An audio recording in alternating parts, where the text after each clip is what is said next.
This is the future.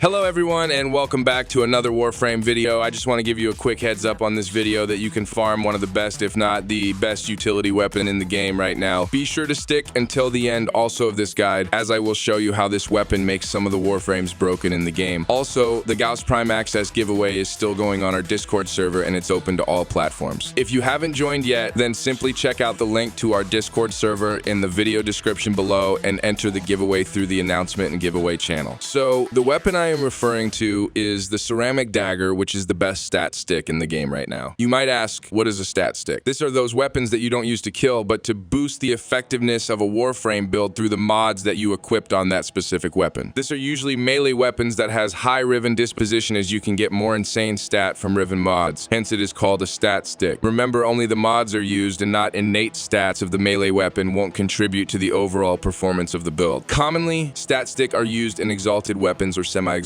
weapons in the game. There was a time that a sentinel weapon can also be a good stat stick, but that was removed by Digital Extremes a long time ago. Now, there are many stat stick in the game with a max Riven disposition currently, but what separates the ceramic dagger from them is that it has an incarnate form that further boosts the performance of your exalted through initial combo stacking. The only problem right now is that you have to wait for the incarnate adapter rotation of the ceramic adapter, as it's not available this week. However, it's great that you purchase it right now, since the ceramic dagger's blueprint can only be bought from Nightwave offerings. And take note that the offerings are on a 7-day rotation, and this weapon may not be available on a succeeding appearance. It's not also tradable with other players, so it's really best that you get it from the Nightwave cred offerings right now. Once you get the incarnate form of the ceramic dagger, you will unlock a perk that will add more initial combo to your build, and this perk is called Gun and Blade. This perk is insane because it adds 100 initial combo to your melee, and remember that we only need 220 combo count right now to get the max combo multiplier in Warframe. With this, we only need to get 120 more initial combo stat from other sources, which can be done by having a Riven mod with an initial combo coupled with Covered Lethality and Corrupt Charge mod, and then add the Adept Reflexes perk from Incarnate Ceramic Dagger. And finish it up with the Ready Steel Arm mod in your Warframe. That will give your more than 220 initial combo already, and this means you will have 12 times combo multiplier all the time, and it does not expire while you are not hitting an enemy or you have done a heavy attack recently. Once you do a heavy attack, your combo count will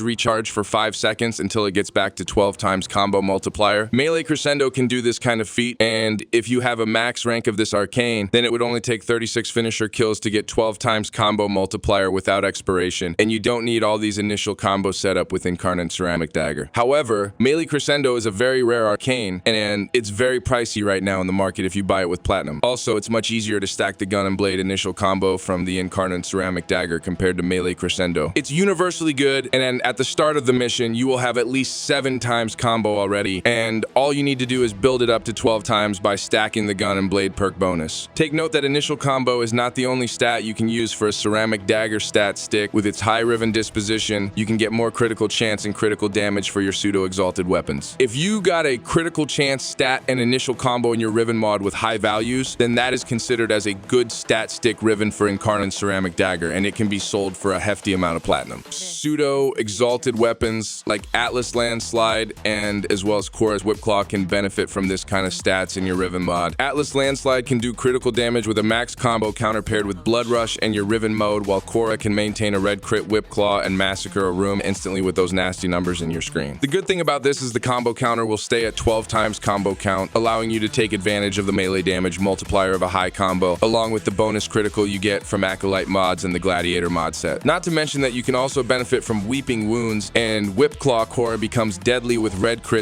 / build. Meanwhile, Warframes like the Pacifist Monk will be super broken with red crit, as the initial combo will maintain the 12 times combo multiplier, and you get the benefit from the Gladiator mod set, enough to push your critical chance to red crit. This is great as you don't need to deactivate your Desert Wind to get combo again, and you can always red crit with this Warframe's airbending skill as long as you don't do any heavy attacks. This is the weird part about this, as the bonus from Gladiator mod set gets cancelled once you do a heavy attack. That is is why I pair this with Pillage for defense stripping, so that my Pacifist Monk Warframe do better kill speed with the red crit setup. Warframes such as Wukong and Excalibur can also benefit from Incarnate Ceramic Dagger to increase their critical chance with the Gladiator mod set. However, their base critical chance is too low that it would be better to do a Wrathful Advanced build if you are looking for a red crit builds for these two Warframes. On the other hand, this could work with Valkyr also to increase the critical chance of her claws. I'm planning to do another Valkyr build this week that involves Pillage for defense stripping. Since Arcane Avenger works while Hysteria is active, the red crit I get from the Ceramic Dagger with initial combo and Gladiator mod will be enough to push my damage to tier 1 red crit, enough to obliterate enemies with my claws. The only problematic part of the build though is I have to use primary first like Incarnate Torrid to kill 100 enemies, so that Gun and Blade perk will give me that 100 initial combo. Probably build like this would end up being good only in Steel Path survival levels. Now there are other usage for Incarnate Ceramic Dagger outside of melee, and it makes one of the most broken Warframes in the game super busted. Mesa Prime can use the initial combo to push her Peacemaker damage to almost red crit numbers right now with the help of Secondary Outburst Arcane from your pistol. The Secondary Outburst Arcane works with Mesa's Regulator pistol when you have it equipped in your secondary weapon. This gives you more critical chance, and you'll always receive the max value of 240% bonus critical chance once you have finished the 100 kill requirement from the Gun and Blade perk. The best part is Mesa's Regulator pistol counts as kill for the Gun and Blade perk, as it seems that it recognizes it as the primary weapon of the Warframe. You can pair this with the Topaz Archon Shard that grants critical chance, or you can just go with 5 red Top Forged Archon Shard, as the Topaz version right now doesn't give you flat values anymore. With 5 red Top Forged Shards and Secondary Outburst, you can see orange to sometimes red crit damage in your screen. To further push this, you would need to use the Arcane Avenger Arcane to push it to red crit damage most of the time. Now, before you go min-maxing your initial combo with Ceramic Dagger, I would just like to give you a warning that in the future, digital extremes might change the way stat stick behave in Warframe. The worst is they might remove the stat stick in Warframe. Space Mom said that pseudo-exalted weapons should be moddable without the use of stat stick, in a reply to someone who said that it's kind of weird having the likes of Korra, Atlas, and Gara use stat stick to optimize their pseudo-exalted weapons. In the future, we might actually see a moddable Whip Claw, Landslide, or Shattered Lash, which will cost more forma, and stat stick in the game might not work anymore. Right now, I highly advise that you don't go spend too much on Riven mods for Ceramic Dagger, but if you do have it, then might as well try this setup for yourself. Probably things like Misa's increase in critical chance would get affected if Digital Extremes decided to remove the stat stick interaction on this game. Now, what do you think about this possible changes? Are you in favor of it, or are you like the many min-maxer Warframe players who thinks that Digital Extremes should just leave it be? Let me know in the comments section below. Before you go, I would just like to remind you that Digital Extremes will be having their first ever dev stream for this year in January 26th. That's about 4 days from now, and you might want to check out the dev stream if you want to get a number forma if you have already linked your Twitch to your Warframe account. But for me, this is not really important. Digital Extremes teased in their recent post that there are still things that are left undiscovered, the Entreaty Labs, so I think they'll be talking about Echoes in the Walls update. Well, I just made that up, but it's safe to assume that post Whispers in the Walls content